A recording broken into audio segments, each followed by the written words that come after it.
I never thought the people I loved the most would be the ones to destroy me. For years, I trusted them, my stepsister Rachel and my boyfriend Adrian. They were my world, my family, my love. I believed in their kindness, in the way they smiled at me, in the way they promised loyalty. But love is a fragile thing, easily shattered by betrayal. The first crack appeared on a rainy evening, a seemingly normal night. Adrian had canceled our date last minute, claiming he had a work emergency. I didn't question it, why would I? He was my boyfriend, the man who once swore he'd never lie to me. But fate had other plans. As I drove home, the city lights blurred under the raindrops trickling down my windshield. My mind was restless, buzzing with thoughts of Adrian and his sudden distance. That's when I saw them. Parked in the dimly lit corner of a roadside cafe, Adrian's car stood under the neon glow of a flickering streetlight. And inside, him and Rachel, leaning close, laughing, whispering. My heart slammed against my ribs. My fingers tightened around the steering wheel.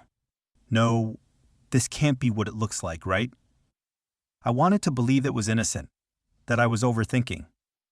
But deep down, I knew. The world around me blurred as my perfect life cracked into pieces. And at that moment, I made a silent vow. Rachel had taken something from me. Now, it was my turn. I never had the typical happy family. My mother married my stepfather when I was 10, and with him came Rachel.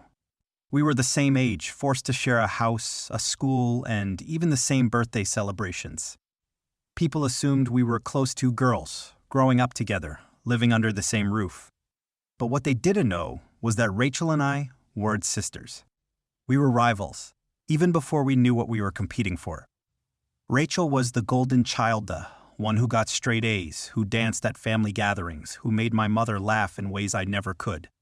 She had a way of turning every situation in her favor, making herself the center of attention while I stood in her shadow. But I had Adrian. I met Adrian when I was 16, and from the moment he smiled at me, I knew my world had changed. He was charming in a quiet way, the kind of guy who didn't need to be loud to be noticed. He saw me in a way no one else did. With him, I wasn't second best. I wasn't the forgotten daughter or the background character in Rachel's perfect life. I was his. We spent years building our love late-night talks, stolen kisses, promises whispered in the dark. He was my first everything, the person I trusted more than anyone. And when he proposed, I thought I had won. But love, I learned, isn't about winning. It's about trust. And my trust was about to be shattered. It started with small things I could have ignored if I hadn't learned to read between the lines. Adrian had always been attentive, the kind of boyfriend who remembered little details, like how I liked my coffee or the fact that I hated the sound of dripping taps. But lately, something has shifted. His replies became shorter. His touch felt distant. And worst of all, his eyes, those warm, steady eyes that once made me feel like the only girl in the world, held something else now. Guilt? Hesitation? I couldn't tell. I chalked it up to stress. Work had been taking a toll on him, and I refused to be the insecure girlfriend who questioned everything. I told myself I was overthinking it, until the night that changed everything. It was a Friday evening, and we had planned a date night, something we hadn't done in weeks. I dressed up, feeling a little excitement after the dullness that had taken over our routine. But an hour before he was supposed to pick me up, my phone buzzed. Adrian. Hey babe, I'm stuck at work. Rain check? Disappointment settled in, but I brushed it off. It wasn't a big deal. Or at least, it shouldn't have been. A few hours later, I went out with my best friend Mia. We decided to stop by a small cafe downtown, the kind that stayed open late and had soft, moody lighting. As I laughed at one of Mia's jokes, my eyes wandered and my world tilted. There, in the dim glow of a quarter booth, was Adrian. And he wasn't alone. Rachel sat across from him, her hand resting over his, their faces inches apart. She was laughing my laugh, the one Adrian used to pull from me with his stupid jokes. And Adrian, he was looking at her the way he used to look at me. My heart slammed against my ribs. My fingers curled into fists. I wanted to storm over, to demand an explanation, to scream that this wasn't happening, but I didn't. Instead, I stood frozen, my stomach twisting as Rachel leaned in closer, whispering something against his ear. He smiled, God, he smiled. And in that moment, I knew.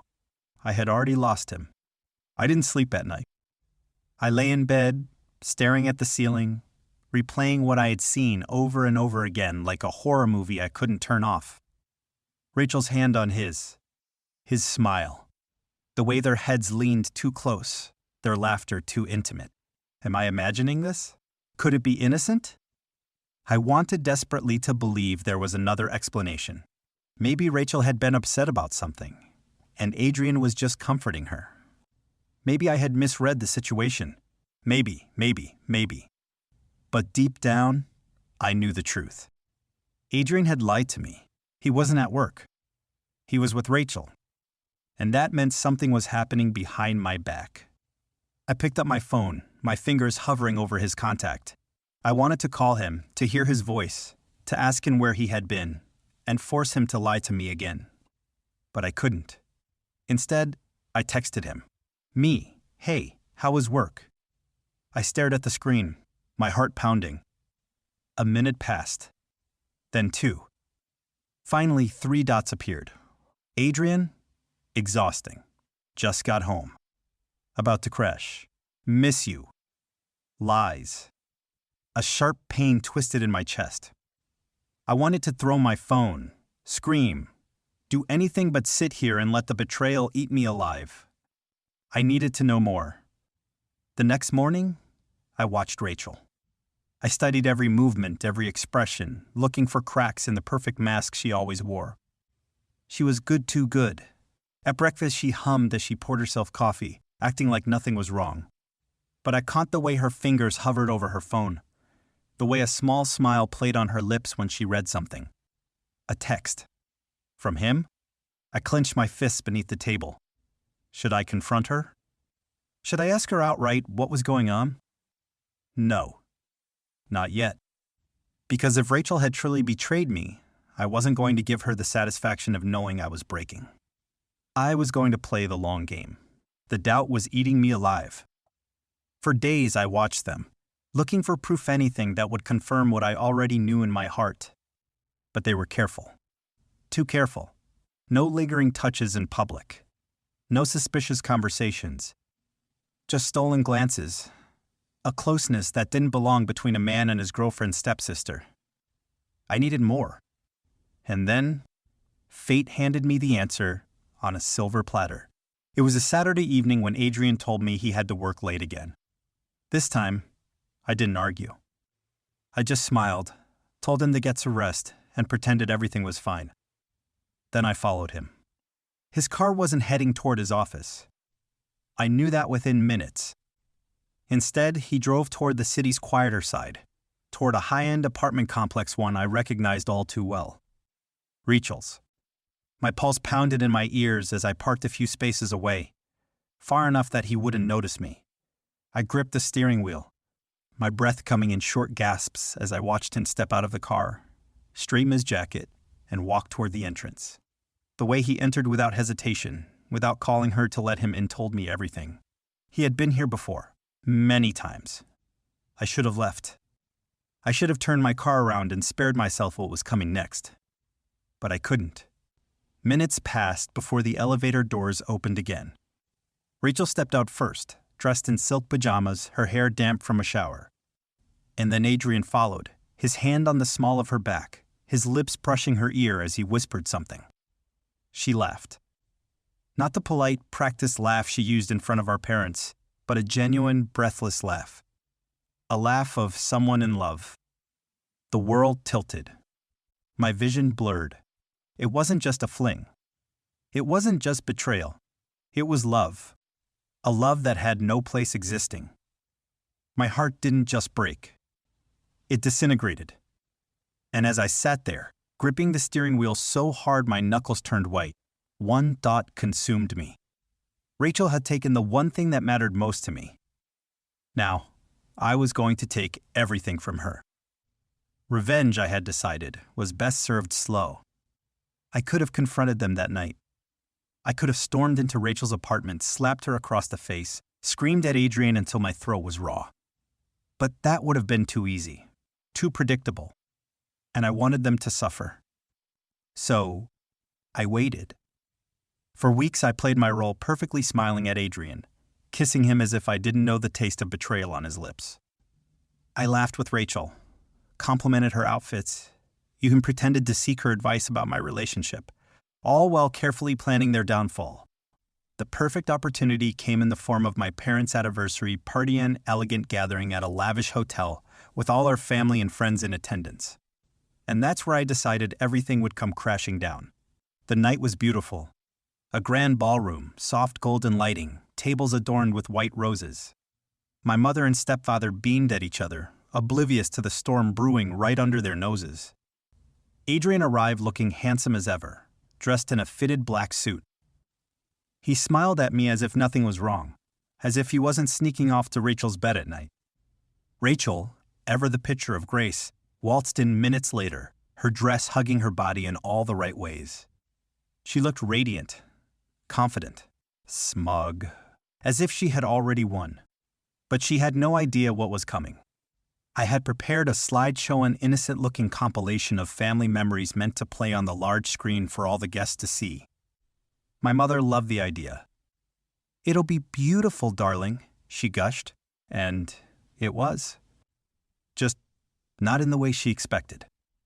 The slideshow started as planned childhood photos, family vacations, silly moments captured over the years. Laughter and nostalgia filled the room. And then the images changed. A blurry photo of Adrian's car outside Rachel's apartment.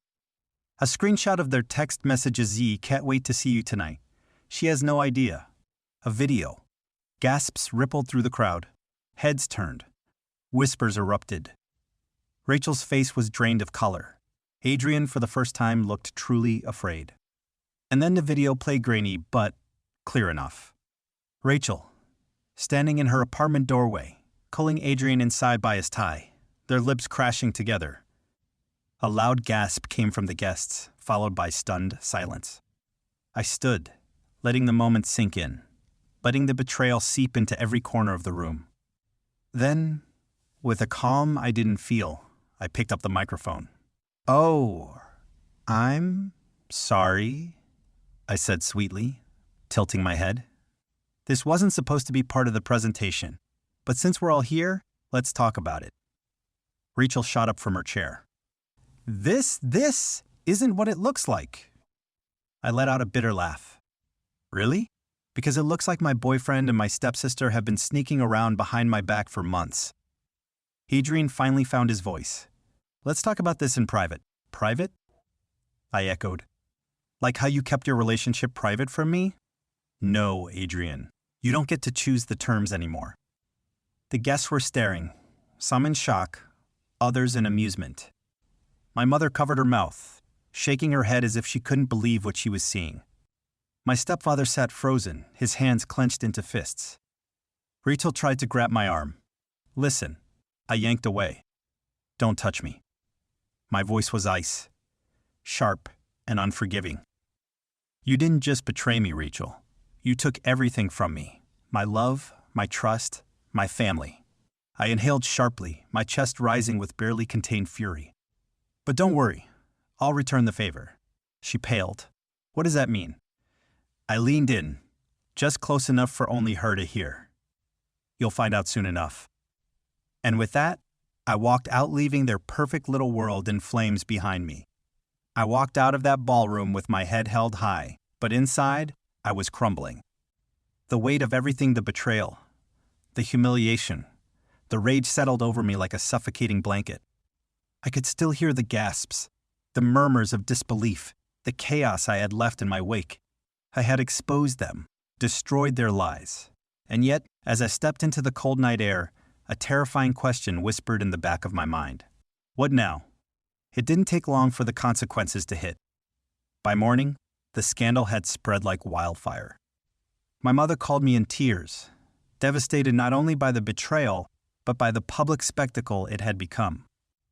My stepfather, to my surprise, was furious not at me, but at Rachel.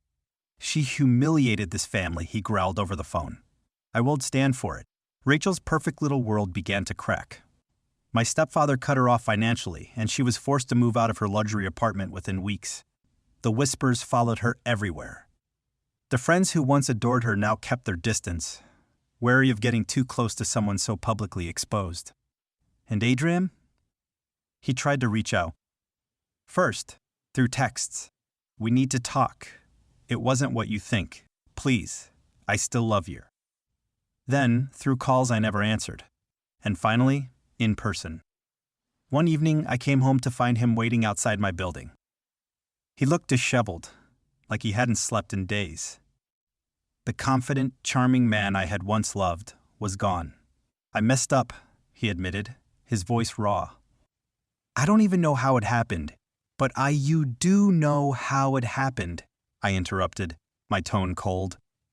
You made a choice, over and over again. He exhaled sharply, rubbing his hands over his face. I miss you. I miss us. I almost laughed. You don't get to miss me, Adrian. You threw me away. Silence stretched between us, thick with things unsaid. I was going to propose, he finally murmured, reaching into his pocket and pulling out a small velvet box. For the first time in weeks, my heart clenched. It would have been everything I had once dreamed of, a grand romantic gesture, a promise of forever. But it was too late. I took a step back. You're not the man I loved, and I'm not the girl who would have said yes. That I turned and walked inside, leaving him standing there with a ring that no longer meant anything. The weeks that followed weren't easy. Healing never is. I had spent so long defining myself by my relationship, by my love for Adrian, that I didn't know who I was without him. But I was determined to find out. I traveled. I took time for myself. I learned to enjoy my own company, to embrace the quiet moments without longing for someone else to fill them. And slowly, piece by piece, I rebuilt myself. As for Rachel, she tried to crawl back into my life through apologies, through justifications, but I never gave her the chance. Some betrayals are too deep to forgive. One evening, months later, I sat alone in a cozy little cafe, sipping my coffee as rain poured outside. My phone buzzed with a message from an unknown number. Unknown, I heard you're doing well. I hope you're happy. I didn't need to ask who it was. I stared at the message for a long moment before typing a single reply. Me, I am. Then I blocked the number and smiled, because for the first time in a long time, it wasn't a lie.